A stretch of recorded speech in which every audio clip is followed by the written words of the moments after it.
Roma no era ya el centro político del mundo, pero guardaba en su seno un mundo de recuerdos de su antiguo esplendor. También había pasado la edad de sus grandes figuras literarias, y solo quedaba un enjambre de gramáticos que explicaban las obras maestras de los antiguos. En busca de uno de ellos había dejado Benito su casa de Nurcia, donde sus mayores habían hallado un refugio contra la malicia de los tiempos, y por la vía Salaria, que moría en las costas del Adriático, había penetrado en la ciudad eterna, acompañado de Cirila, su nodriza. Hijo ilustre, el más ilustre, de la gens Anicia, debía recibir una educación correspondiente a su nobleza.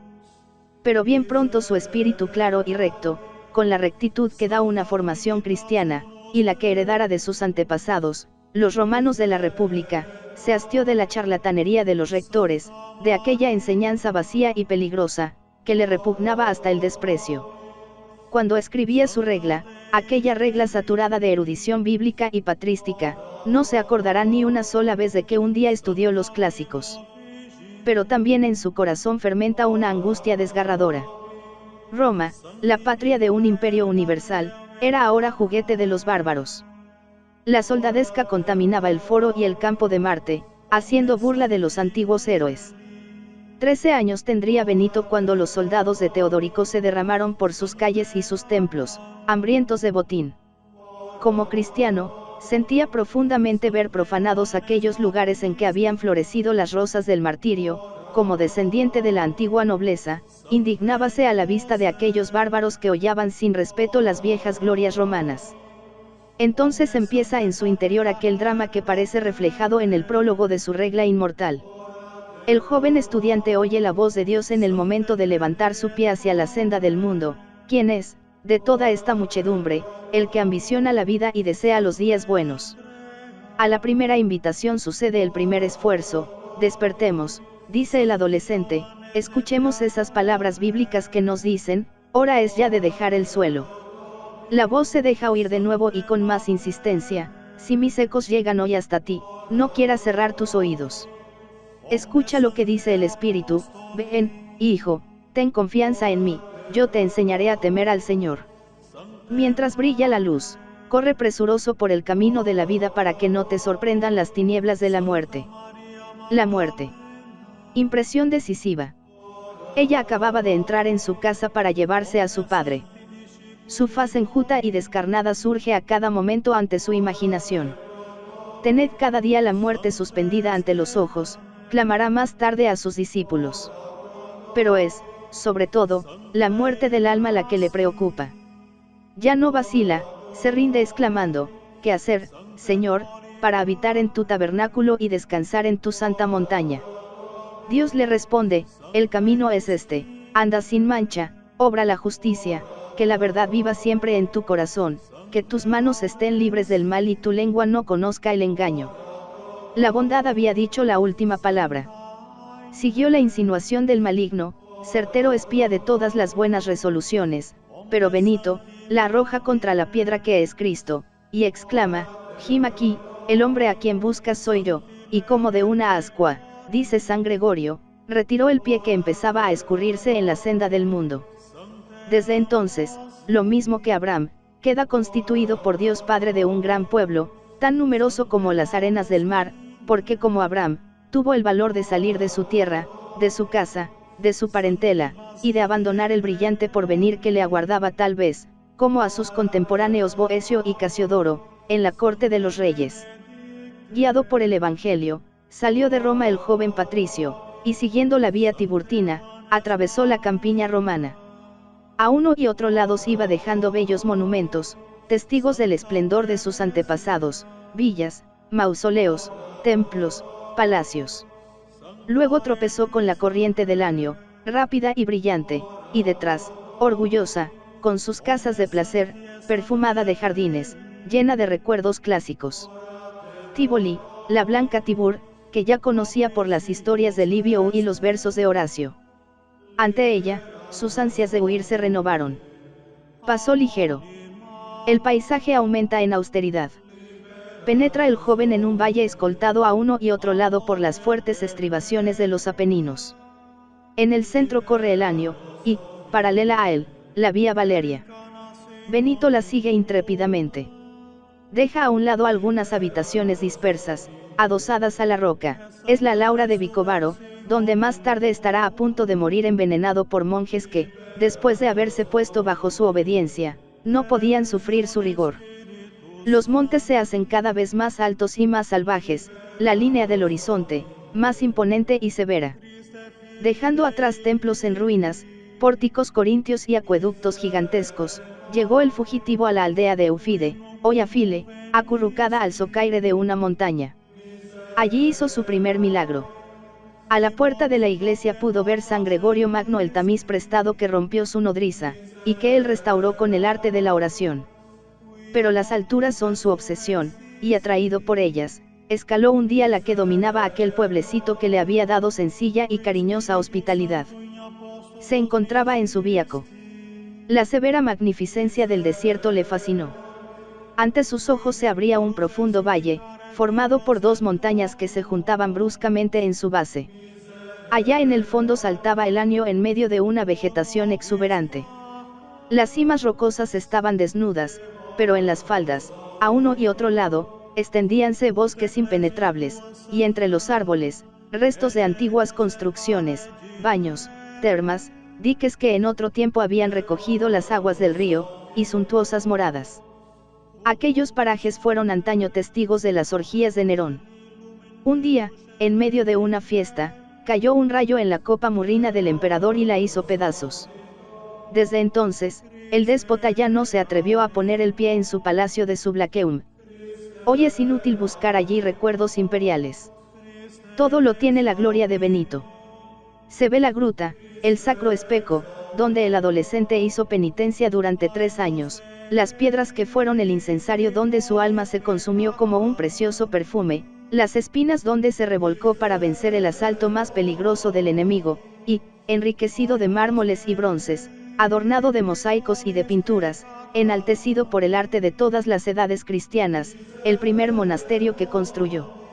Ahora ya no era el rayo, era la gracia el cielo la que descendía sobre aquellas rocas. Alguien ha podido decir, lo que de allí salió por la gracia de Dios es más grande que la encina poderosa salida del grano que arroja un niño al margen del camino, más grande y más duradero que cuanto han realizado el genio y la espada, después del árbol de la cruz. Dios no ha plantado en la tierra nada tan magnífico y que haya producido tantos frutos. En el mundo no había más que fuerzas destructoras. Dios arrojó entre los peñascos aquel joven desconocido, aquel niño desnudo, para tomar por esposa la pobreza y engendrar de ella una raza de héroes que habían de resistirlo todo, vencerlo todo y restaurarlo todo. Aquella gruta era el abrigo de la civilización. Todo estaba en germen invisible en el hueco de las rocas de Subiaco. Allí se había de formar el gran seminario de Cristo, plantel de obispos, de papas, de civilizadores, de doctores y maestros del mundo. 20 años de sudores habían fecundado aquel valle de elección, cerca del primer monasterio habían surgido otros 12, y el santo sonreía complacido delante de la mies. Pero el sacerdote Florencio estaba allí con sus envidias y rencores. Florencio es de emisario de Satanás. Intenta asesinar al maestro y desmoralizar a los discípulos. Benito comprende que la persecución va solo contra él, y se destierra voluntariamente. El mundo hubiera dicho que aquella era un fuga sin honor, pero el Espíritu de Dios guía al fugitivo. Avanza. La senda es dura y áspera, y dice el caminante, Pergamus itinera ejus, sigamos los caminos de Dios. En medio de la llanura de Campanie, la montaña de Casino se yergue a su vista. Trepa animosamente. En la primera cuesta, las ruinas de un castillo. Luego, un edículo, un ara de Apolo. En lo más alto de la cima se detiene el peregrino. Es un monte más alto, más bello, más sugestivo que Subiaco. Después de los montes bíblicos, no hay monte más alto que Monte Casino. Si un paisaje es el estado de un alma, aquel paisaje es el alma de Benito. Entre ambos existe perfecta armonía. Desde aquella cima, Benito domina el mundo entero, desde allí brillará la luz de su regla, obra maestra destinada a la perennidad, suma del cristianismo, como decía Bossuet, resumen docto y misterioso de toda la doctrina del Evangelio, de las instituciones de los santos padres, de todos los consejos de perfección, en la cual alcanzaban su cima más alta la prudencia y la simplicidad, la humildad y el valor, la severidad y la dulzura, la libertad y la dependencia, en la cual, la corrección tiene toda su firmeza, la condescendencia todo su encanto, la voz de mando todo su vigor, la sujeción todo su reposo, el silencio su gravedad, la palabra su gracia, la fuerza su ejercicio, y la debilidad su apoyo. Surgió el tipo de la abadía benedictina, la cuna de la orden, el Sinaí del monacato occidental. Dentro, la figura amable del patriarca. Porque el arte le ha representado siempre hierático, severo, lejano. Cierto, en su vida hallamos a Benito rodeado de una noble gravedad, su regla es una armadura bella, armónica, adaptada a su fin, con delicadas yentures que esconden y revelan la vida, mas, al fin, una armadura con férrea y combativa rigidez. Pero aquel hombre, que sabía mandar y organizar y ser austero, tenía un corazón tierno y accesible al amor. Sabe llorar, como cuando a su nodriza se le rompe el tamiz que había pedido a su vecina, como cuando ve en profecía las huestes lombardas subiendo el sagrado monte y dispersando a sus discípulos, como cuando le anuncian la muerte de su enemigo, el sacerdote que le había hecho huir de su víaco. Sabe amar la belleza, y por eso busca los bellos paisajes. Cuando estudiaba en Roma, le sorprendió un día la hermosura de la joven Mérula. En el fondo de su corazón quedó un suave recuerdo, del cual intentó abusar el demonio. Bien conocida es la heroica resolución del mancebo, arrojándose a la zarza para sofocar el incendio interior, pero este episodio nos lo hace más piadoso, más nuestro, más cercano, más humano. Fuit vir, dice San Gregorio al empezar su vida. Siente profundamente las alegrías de la amistad, y su cariño por San Plácido y San Mauro es el reflejo de un alma luminosa y serena. Hasta a los animales se extiende su dulzura. San Juan tenía su perdiz, San Francisco, el hermano lobo, San Benito vive en compañía del cuervo familiar, que espía sus órdenes y recibe el alimento de su mano. Hay un instante en que aquel corazón aparece duro e inflexible, es cuando hace derramar lágrimas a su hermana escolástica, que quiere retenerle en su compañía. Benito no puede acceder a lo que él cree un capricho, a lo que para su hermana es la voluntad de Dios. La divergencia es aparente. Ambos buscan una misma cosa, el querer divino. El milagro interviene para dar la razón a los dos, mejor dicho, para enseñarnos que hay ocasiones en que la caridad debe prevalecer sobre la justicia de los hombres, se entiende. 3 días después, contemplando el cielo estrellado, era una costumbre suya orar contemplando las maravillas del cielo, vio el alma de su hermana que, en figura de paloma, se dirigía al paraíso. Inmediatamente manda traer su cuerpo y colocarlo en el sepulcro que había preparado para sí mismo. Un mismo seno los había llevado, una misma gracia los había santificado, un mismo sepulcro debía reunirlos. Así se aman los santos. San Gregorio nos pinta a Benito como imagen de la perfecta justicia. Estaba, dice, lleno del espíritu de todos los justos. Todas las virtudes le han alcanzado en él un supremo equilibrio. Es tierno, sin menoscabo de la fortaleza, desterrado espontáneamente del mundo, es ciudadano del mundo entero, su sabiduría tiene no sé qué de santa ignorancia, si enternecius, según la expresión intraducible del biógrafo, su mandato es decisivo, severa su punición, y al mismo tiempo tiene una bondad entrañable, anda humilde y taciturno, con los ojos pegados en el códice o en el suelo, y, sin embargo, hay en su continente una nobleza que intimida. Saya se acerca a él irritado, descompuesto. Benito, sentado a la puerta del monasterio y entretenido en la lectura, no hace más que levantar mansamente los ojos, aquellos ojos que parecían muertos, y el godo cae a sus pies pidiendo perdón. Otro día es el rey Totila. También este le encuentra sentado, y tal es su majestad, que toda la audacia del orgullo regio no se atreve a acercarse a él. Pero el monje se levanta, le coge de la mano, le echa en cara sus crueldades, le predica la piedad y la justicia, y como si estuviese leyendo en un libro, le relata los sucesos de los 10 años que le restan de vida. Benito era un profeta. Sus ojos veían el porvenir lo mismo que el presente, y las interioridades del alma lo mismo que las superficies. La naturaleza entera, la vida y la muerte, obedecían a su palabra, y cuando el Papa Gregorio contaba sus estupendos milagros, el diácono Pedro, su interlocutor, se maravillaba. Todos eran milagros de amor, de piedad, de bondad, como debían ser los milagros de aquel que dejó escrita esta bella sentencia, que nadie esté triste en la casa de Dios. Al buen diácono, que a veces parecía vacilar ante tantas maravillas, le tranquilizaba San Gregorio diciendo, qué extraño que tuviese el poder divino quien estaba iniciado en las intimidades divinas. Y cómo no iba a conocer los secretos de la divinidad, siendo así que observaba sus mandamientos. Porque escrito está, el que se adhiere al Señor, es un mismo espíritu con él. Y parece increíble que el que es un mismo espíritu con otro, pueda ignorar sus pensamientos. Este poder de visión que tenía el patriarca aparece con toda su plenitud en un rasgo de su vida.